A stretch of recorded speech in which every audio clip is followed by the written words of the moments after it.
Assalamualaikum warahmatullahi wabarakatuh. Alhamdulillahirabbil alamin. Allahumma shalli wa sallim wa barik ala sayyidina Muhammad wa ala sayyidina Muhammad amma ba'du. Anak-anak sekalian, kelas 4 pada pagi hari ini bertemu kembali dengan Mr. Musafa. Pagi hari ini kita akan belajar pendidikan agama Islam. Kita teruskan materi yang kemarin.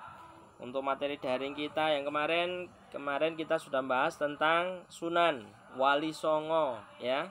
Wali Songo yang jumlahnya 9. Kemarin sudah kita pelajari 2, yaitu salah satunya Sunan Gresik Maulana Malik Ibrahim dan Sunan siapa? Bonang Maulana Magdum Ibrahim.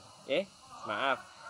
Satu tadi Maulana Malik Ibrahim dan yang kedua adalah siapa? Ingat enggak? Sunan Ampel Maulana Rahmatullah. Nah, sekarang kita lanjut kepada wali yang ketiga, ya, beliau adalah Sunan Bonang atau namanya adalah Maulana Magdum Ibrahim. Sunan Bonang termasuk wali yang menyebarkan agama Islam dengan cara apa? Dengan cara menyesuaikan kebudayaan masyarakat. Jadi Sunan Bonang ini dia ahli seni. Seninya apa saja? Seperti wayang, musik, gamelan, menciptakan gending-gending, lagu-lagu Jawa yang mempunyai nilai-nilai ajaran agama Islam. Jadi ketika bermain wayang, bermain bermain gamelan, itu banyak warga sekitar itu kan suka kayak gitu. Setelah berkumpul alurnya diceritakan Islam. Bahkan di sini dikatakan setiap bait lagu disering ucapan 2 kalimat syahadat, asyhadu alla ilaha illallah wa asyhadu anna muhammadar rasulullah. Sehingga musik gamelan yang diiringi dikenal sebagai istilah sekaten, ya, seperti itu. Jadi menggunakan kesenian gamelan dan wayang juga termasuk dari salah satu metode dakwah Sunan Bonang, ya. Kemudian ada lagi yang keempat adalah Sunan Derajat Maulana Syarifuddin. Beliau dikenal sebagai seorang wali berjiwa sosial tinggi, ya. Sumbangsi terhadap yatim piatu, fakir miskin dan orang sakit cukup banyak. Beliau termasuk orang yang kaya. Kemudian membantu melewati daripada kedermawanan, beliau membantu yatim piatu, fakir miskin dan orang sakit. Perhatiannya demikian besar terhadap masalah sosial, sangat tepat karena ia hidup pada kerajaan Majapahit. Beliau hidup di kerajaan Majapahit runtuh dan beliau hidup pada masa beliau hidup pada masa kerajaan Majapahit runtuh dan rakyat mengalami krisis dan prihatin. Jadi ketika saat itu Raja Majapahit kerajaannya sudah mulai runtuh, itu rakyat kan semua pada mengalami krisis, yaitu sulit untuk mendapatkan pekerjaan dan juga penghasilan.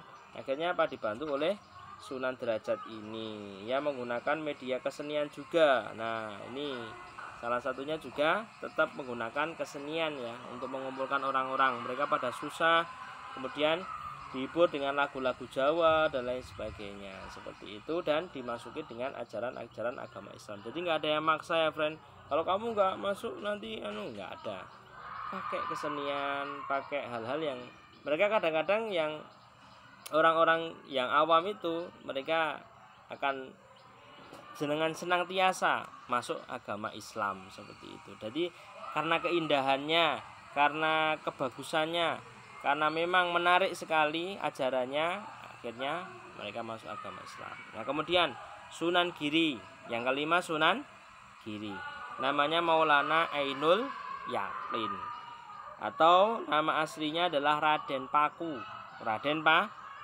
Sunan Giri merupakan seorang wali yang menyebarkan agama Islam, menitik beratkan kepada bidang pendidikan. Jadi beliau khusus pada bidang pendidikan. Sunan Giri pernah belajar di pesantren Ampel Denta. Kemudian Sunan Giri kemudian mendirikan pesantren Giri dalam penyebaran agama Islam.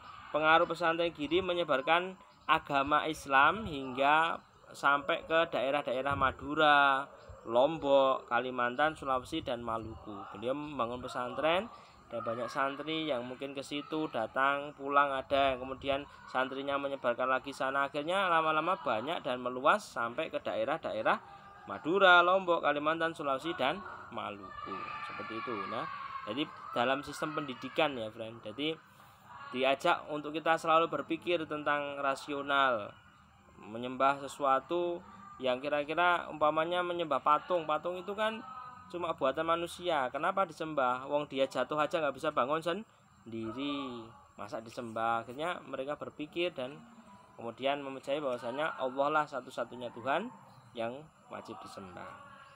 Kemudian yang keenam adalah wali siapa? Sunan Kalijaga, Sunan Kalijogo kalau bahasa Jawanya ya.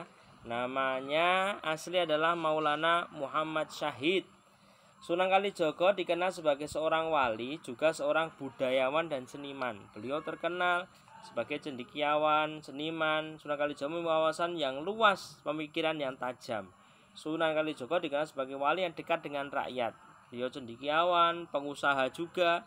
Kalijogo melakukan dakwanya dengan cara berkelana dari satu tempat ke tempat yang lain. Kemudian seperti rakyat biasa, beliau khas pakaiannya pakai itu apa? Yang lurik-lurik kayak mister kayak gini. Kemudian pakai blangkon ke sana kemari, terus kesenian main pakai wayang, kemudian alurnya dirubah menjadi alur cerita-cerita Islami. Banyak orang yang suka, akhirnya ikut masuk agama Islam. Karena memang beliau Sunan Kalijogo ini adalah seorang yang dekat dengan rakyat, ya hati ke hati lah seperti itu. Banyak yang suka, akhirnya terus masuk agama Islam. Nah, seperti contoh di sini saran dakwah digunakan berupa pertunjukan wayang kulit, ya wayang kulit. Alur ceritanya tokoh wayangnya disisipi nilai-nilai Islam. Di antara lagu yang diciptakan adalah Dandang Gulo. Dandang Gulo, bisa juga nggak hafal lagunya ya, tapi itu salah satu dari ciptaan Sunan Kalijogo. Kemudian yang ketujuh adalah Sunan Muria atau Maulana Umar Said. Sunan Muria dikenal sebagai wali yang pendiam karena beliau adalah ahli tasawuf, tapi tajam sekali fatwanya. Ketika berfatwa, banyak orang mendengar fatwanya langsung hatinya terketuk untuk bisa memahami apa yang disampaikan dan akhirnya mereka dapat hidayah. Nah, Sunan Muria ini menyebarkan agama Islam, malah justru beliau lebih dekat dengan masyarakat pedesaan yang jauh dari keramaian, karena beliau adalah seorang sufi, menyintai tentang ketenangan dan dekat-dekat dengan alam seperti ini. Sunan Muria tinggal di daerah jauh dari keramaian. Sunan Muria adalah seorang wali yang juga menyukai seni. Dua tembang yang bernuansa Islami yang diciptakan adalah Sinom dan Kinanti, ya juga semuanya pakai seni ya. Jadi seni itu pada zaman dahulu membuat orang-orang itu semua yang tadinya jauh mendekat. Oh, ada apa itu? Ada rame-rame. Akhirnya mendekat, akhirnya disisipi agama Islam dan mereka tertarik seperti itu. Umumnya melukis suasana ramah tamah dan nasihat. Tembang Kinanti bernada gembira. Jadi tembang Sinom itu adalah suasana ramah tamah dan nasihat. Diberi nasihat ramah tamah. Jadi nggak berat-berat ajarannya, ringan-ringan. Kemudian Kinanti bertema gembira, pokoknya seneng lah, jangan sampai nggak seneng, pokoknya hidup itu seneng, nggak boleh susah dan lain sebagainya. Seperti itu di motivasi. Akhirnya banyak orang yang suka dengan Sunan Muria dan kemudian tertarik untuk masuk agama Islam, dan agama Islam tersebar dan mayoritas penduduk agama di Indonesia adalah agama Islam. Ini juga berkat para wali-wali Songo dan juga wali-wali yang lain yang tidak disebutkan di sini. Jadi banyak wali, tetapi yang terkenal itu ada wali Songo. Tapi wali yang lain banyak, Mister nggak bisa nyebutin satu-satu ya. Kemudian yang kedelapan adalah Sunan Kudus atau namanya adalah Maulana Ja'far Shodiq. Di sini di antara wali yang mendapat gelar wali al-ilm, ilmunya sangat luas. Jadi beliau ini ahli ilmu, cara bahasa Arabnya al-alamah ya.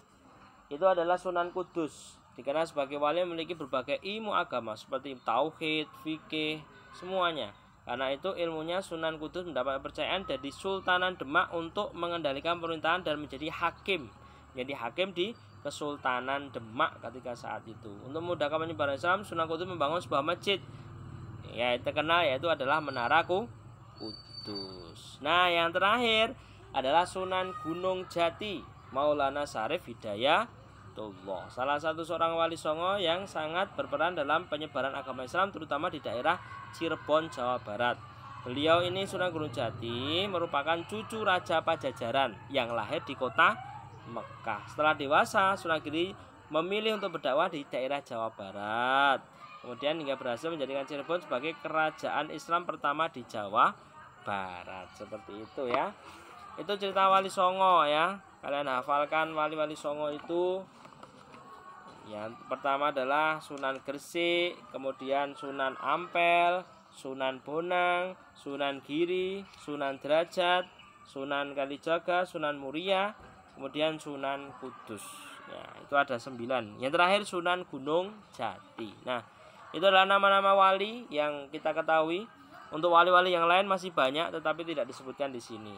Yang perlu kita teladani adalah kita ketika melakukan sesuatu jangan pernah menggunakan kekerasan, jangan pernah menggunakan hal-hal yang memaksa. Tapi semuanya itu akan menjadi indah pada waktunya. Ketika kita berbuat baik, pasti akan mendapatkan balasan baik. Dan ketika berbuat baik atau berkata baik, maka perkataan itu akan sampai ke hati orang lain. Itu saja yang bisa dapat sampaikan. Untuk pagi hari ini tidak ada tugas, hanya menyimak saja video Mister ini. Kurang lebihnya Mister mohon maaf. Bila taufiq wal hidayah ila shiratal mustaqim. Wallahu muwaffiq ila aqwamit thoriq. Wassalamualaikum warahmatullahi wabarakatuh. Goodbye.